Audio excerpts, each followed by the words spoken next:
Hello and welcome. You're watching this NDTV post-budget special. This is a union budget that lays a lot of emphasis on emergent technologies, lays a lot of emphasis on trying to improve people's ease of living, ease of doing business. To what extent has it succeeded in delivering the message the finance minister wanted in this her 9th budget, record of 9 straight successive budgets? I have a very smart panel joining me here at the CII headquarters in New Delhi. I want to begin by introducing N.K. Singh, well-known economist, chairperson of the 15th Finance Commission. Remember, the 16th Finance Commission report being accepted by the finance minister. We can try and understand from Mr. N.K. Singh what that is likely to mean.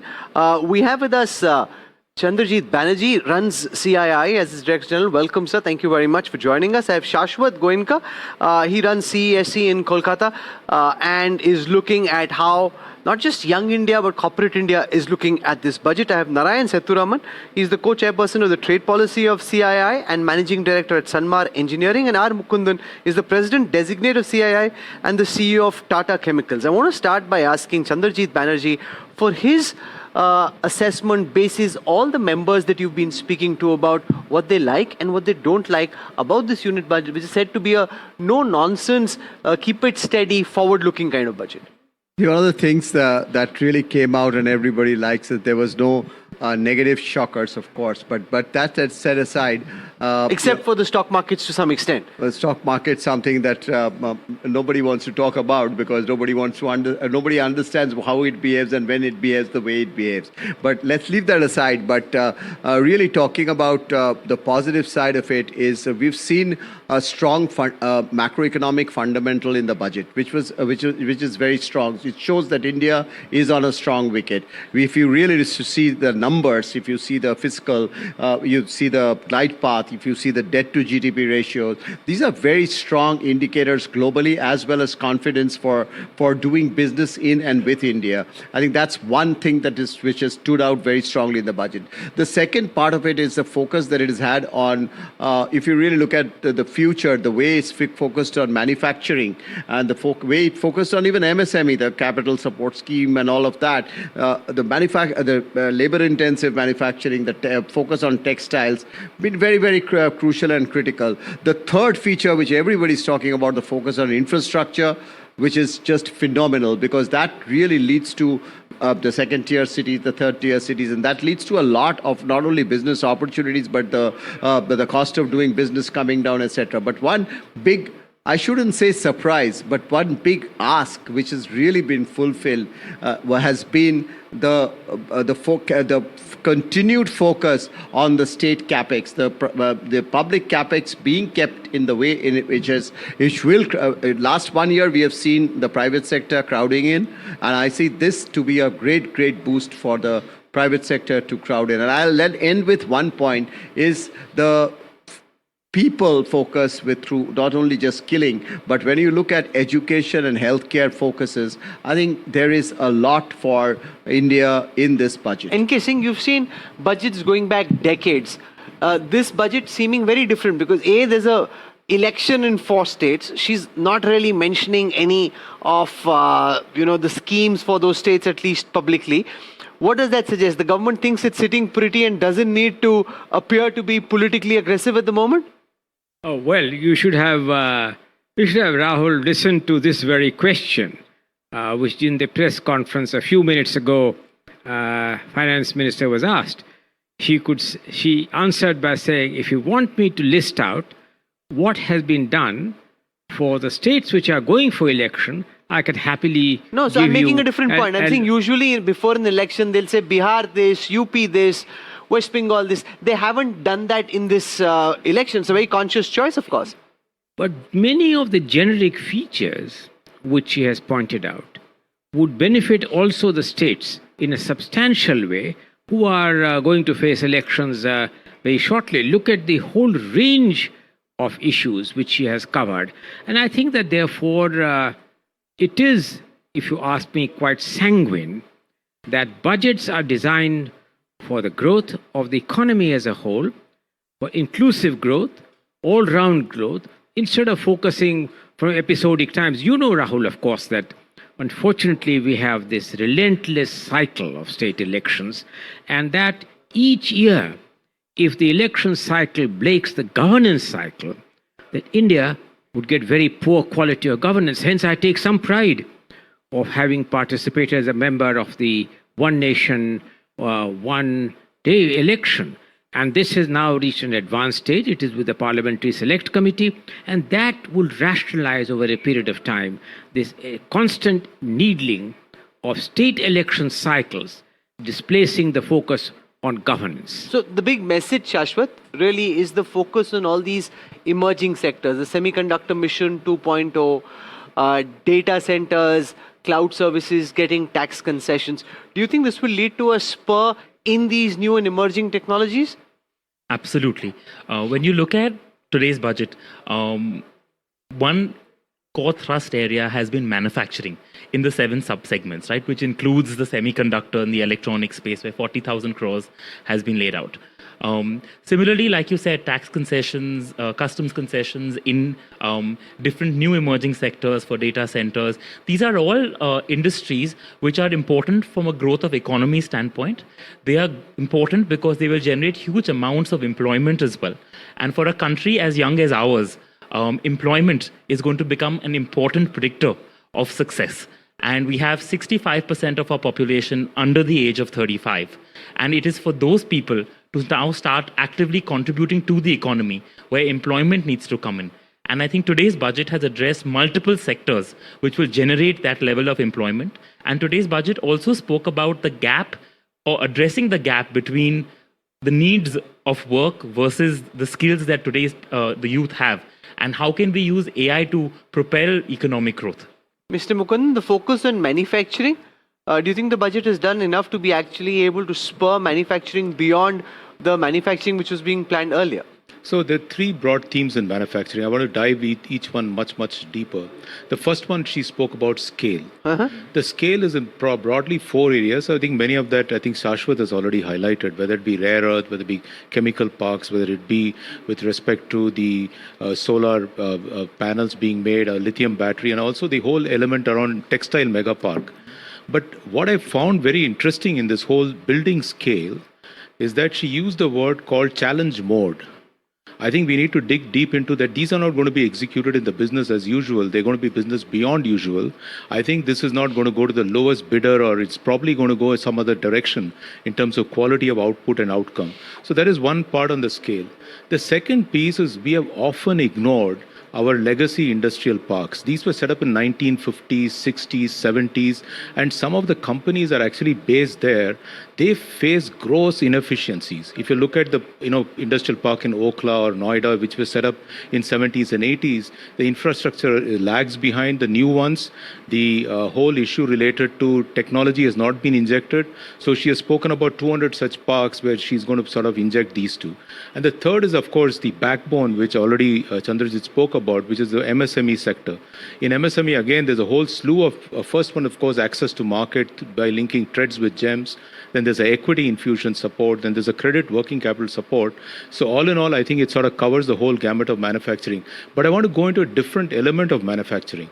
She has not just focused on manufacturing alone, but saying green manufacturing.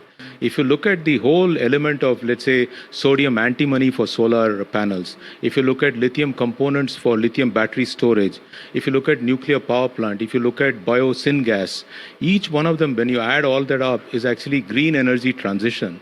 Lastly, for hard to abate sector, which is something which we all have to grapple with if you have to hit our 2070 target, sectors like power sector, the steel sector, chemical sector, they all need to get onto new technology, and there's a thrust on carbon capture and use for the first time in the budget. We have a plant in UK which does carbon capture and use. These are now getting more and more proven. I think getting them under the ambit of what we call as what is doable, I think is a creditable step. Narayan Sethuram? I want to add one more thing, Rahul. I think in addition to that, in every one of the themes, there's technology and AI. And to back that up has been this tax-free exemptions for data centers. So it sort of all ties in a very, very holistic way. No, do you think, for example, these tax-free holiday for cloud services in data centers helps attract additional investment which wouldn't have come otherwise? And also these corridors that are being built, for example, on rare earths. Now, we're already trying to play catch up. Just the fact that you're making these moves now will we be able to actually catch up in the effort that's being made? See, if the government has been laying a lot of emphasis the last few months on supply chain de-risking. And yes, you can say one way of looking at it is to say that we are playing catch up, but it's about time we did. We've learned, and therefore the rare earth corridors and all the other policy initiatives announced will definitely go a long way towards helping us build towards the supply chain de-risking. The government has announced 100 products where they really this is part of that overall larger initiative. As Mukundan mentioned, we have to look at this budget holistically. Steps taken in one area help across, whether it's, for example, manufacturing. Unless you help the MSME, who is a vital part of the supply chain, only then is the overall manufacturing output going to increase. And it also goes towards many of these companies that are producing today products which are heavily import dependent. So we have to look at the whole thing in totality. But let me add a bit to this rare earth question which you said, because it's very dear to many of us. If you look at what is holding us back into the next stage of development is the dependency on China. But many of these places where rare earth is found is also the area which you need to protect the environment. If you look at the sands of the beaches of Kerala, you cannot spoil them at the same time say I'll extract. So I think that's why the challenge mode which he spoke about to set this up is going to be not just about who can extract that very cost effectively. It is going to be how are you going to preserve environment. Sure. So I think those elements will come. And I think it's the right time to start, because not just India, I think the entire world is looking at an alternative. One neighbor we have. And I think if we get the right support, we've just become the part of the Pax Silicana, if you look at it. All this ties in with the international moves we are making. So we need to give the fiscal support, which is also supported by the global good. And I think we need to move forward. The budget also talks about new high speed, that's bullet train rail corridors. Now, Mr. Banerjee, the first one between Mumbai and Surat isn't up and running yet, running horribly behind time. But what we're seeing very clearly is a doubling down. Whether it is from Chennai to Bangalore, etc., all the other corridors being created, we're clearly doubling down. Should we have waited to see how the first one actually plays out before doubling down in this way? No, I think we need. We are a large country. The requirements are strong. Some of the projects if you really look at the first one and wants to see that as a pilot, sometimes we learn a lot of pluses and minuses from such projects. So I don't think that how fast or how slow the first one has been should be just the way we go forward. I think when we have seen many projects, when we have spread it across, many of them have taken on fast. It depends on the place. India is the states are all very different. The way things move in different places have been different. And I think that it's a great announcement. It's just not you've seen many corridors. You talked about the rail corridors. Now we are going to use the waterways, and I think these are essential ways of seeing how just not goods and people are transported, but these are really going to add to our cost of doing business in terms of really making us competitive and seeing logistics in the country improve. It is moving. Many parts have moved. You've taken an example where it might not have moved in the manner in which we expect, but then many have moved very fast, and this has really led to the type of growth that we have seen. Very They're clearly solid doubling growth. down. Mr. Sathuraman wants to make a point. Yeah. Because, on rail, since you raised the point of rail, I'll again like to come back to this issue of holistic, because, the best rail technology is in Europe. And I think this whole partnership... Not China, not Japan? No, definitely. It's, Japan has bullet trains, that's fine. But if you look at the holistic, the signaling, the way the trains are made, the way the coaches are made, and I think this whole India-EU free trade agreement has laid a platform for collaboration. It has laid a platform for partnership. And you will actually see that to many of the infrastructure projects, the technology, the grassroots technology, this component manufacturing, this agreement will support achieving the goal. So we have to look at the totality of it all. So, Rahul, just to add, I wanted to bring a completely different element to this rail transport piece and the coastal transport. I look at it more from green perspective. If you look at one of the things we track in the company is the railroad ratio. More we transport by rail, Sure. the less is the carbon Of course. intensity, less is the cost. So I Yeah, think but by the way, if I may interrupt you, first of all, Rahul, just to put the record straight, along with the Shinkansen doing the present track, as part of the original plan was to have this corridor. That is to say, the Bangalore-Chennai. It was part of the original framework of the Shinkansen connectivity. Now, where I want to make a comment on your suggestion is that the basic feature, which is environmentally very debilitating, is for 30 years we have ducked the basic question of passenger freight cross subsidy. The stuff which is supposed to go by train is going by road. Stuff which is supposed to go by rail, namely passengers, are going by train. When will we come to a state when this distortionary cross subsidy, which is environmentally very debilitating, can be ironed out? The budget talks a lot about ease of living, ease of doing business. Does it go far enough to actually, Mr. Mukundan, make a material impact on these two fronts? Ease of living for citizens, taxpayers, ease of doing business for companies, particularly the MSMEs that the budget lays a lot of emphasis on? So in terms of ease of living, we've been highlighting India is going to urbanize. We have to recognize this fact. People are moving into cities. This whole point about city economic region, which is CER, which is another term which is for urbanization, because we want to give it a new brand name, because something has to succeed in a format which we want it to succeed. I think coupled that with the municipal bond, which is 100 crore and 1,000 crore, I think it's a game changer for some of these elements. I think we've got to make our urban centers much more resilient, much more robust, much more modern. I think there's a technology element also she spoke about in our urbanization framework. There is also an element which, in terms of MSME, you spoke about, how do we sort of make the ease of doing business better. One of the things we highlighted in this budget is the linkage with the external sector. So the key focus on customs, custom clearance, the speed of clearance, digitizing entire custom clearance is going to actually make the life easy for exporters as well as for importers.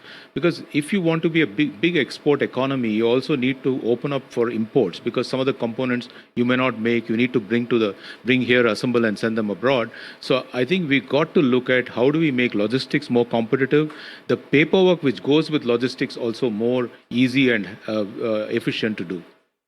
Okay. Mr. Banerjee, one of the reasons that the budget is coming from criticism from some quarters is the absence of a framework on what the next step of reforms will look like. We know for a fact that there are several committees within the government, like the Rajiv Gauba committee, which are working on deregulation. Would it have been a good idea for the finance minister to lay the vision on what citizens, policymakers, people in the markets and elsewhere should expect from here on? Two broad points on that. I think the budget lays down the fact that the way we are going, there is a focus that there is a focus going forward on trust. I think when Mukund spoke about ease of living and ease of taxation and the type of space being given to, some of the things that we have seen in the tax front, say for instance, the penal provisions have been sort of modified. We are seeing more emphasis towards trust, and I think that's going to be taken forward.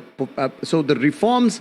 The type of reforms, trust-based reforms, the space to the private sector, all of it, I think going forward that private sector is going to create wealth, private sector is going to create employment, is all very well focused. The second part of it is I see a lot being focused upon, and as we move forward, is on how we are going to encourage, say, for instance, technology, indigenization of technology, the focus on research, the focus on long-term. And you talk about long-term, the long-term need for us to move into a much more research orientation and look at future of technologies. I think it talks really about future of green, future of technology, future of skilling, the way we will move ahead on future of employment, future of healthcare.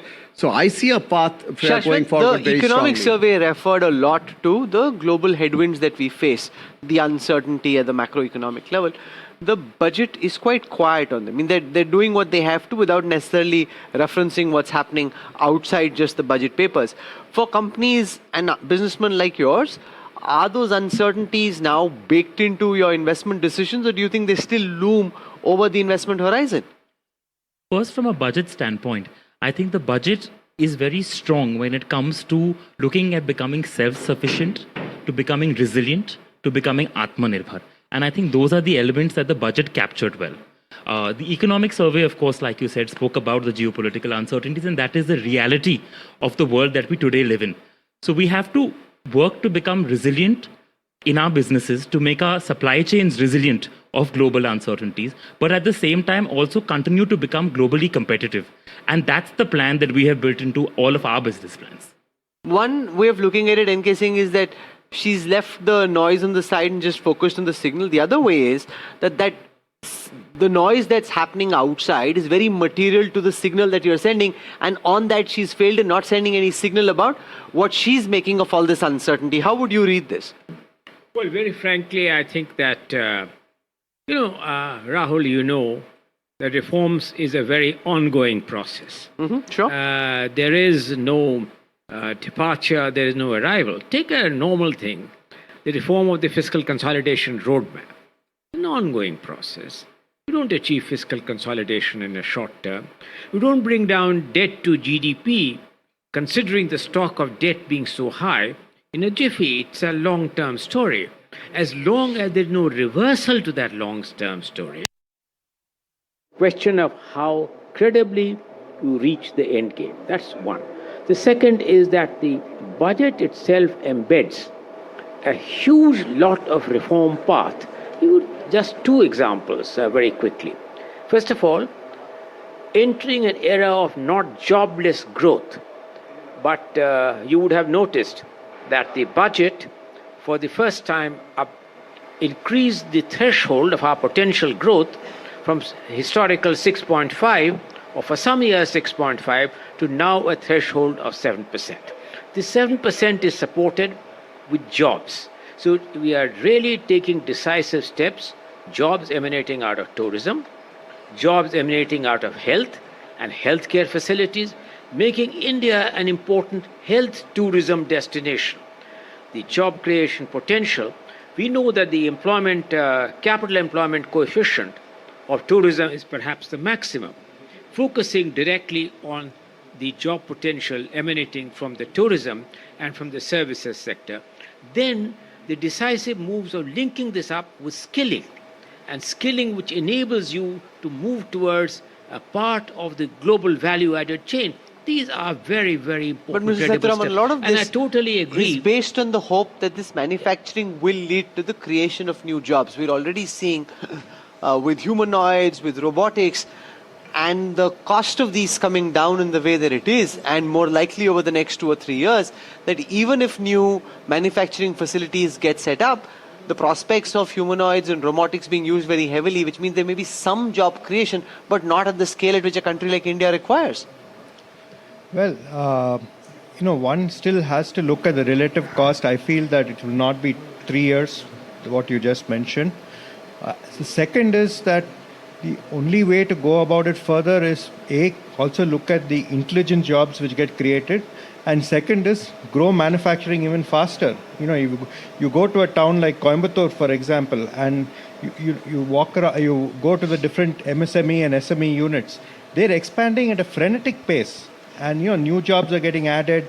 It's fantastic both to see the spirit of entrepreneurship. We were talking about the shackles getting off first in minds, and second, actually the bolts are not getting on the ground. No, but you're saying it will take more than 3 minutes? I'm not 100% sure, Mr. Banerjee, and I'll tell you why. That with the kind of advancements that we're seeing, and Davos was full of several of those advancements, the adoption might be much faster than what we're anticipating at the moment, creating the prospect that you may have more manufacturing, but not necessarily incremental job creation. I want to put in two pillars. One, for technology, manufacturing, AI, that's different, that's required, that's necessary. But where will jobs come from? Sure. Jobs are going to come from the mid-sized companies, the small companies. They will also be digitally transformed. But if you really look at the way the textile, skilling project has been talked about, Skilling 2.0 on textiles, is very well framed for the future-ready workforce for textiles. Very job-oriented sector. Similarly, when we look at areas like tourism, where the usage of manpower, which will lead to, I'm talking about the services sector, where jobs will be essential, has been well laid out through the skilling program. So, future-ready manpower for the type of, labor-intensive sectors are going to be critical, and manufacturing plays a role for the small and the mid-sized companies from where jobs are really going to come from. And there are several sectors in the manufacturing space which are job-oriented for the mid-sized and the small companies.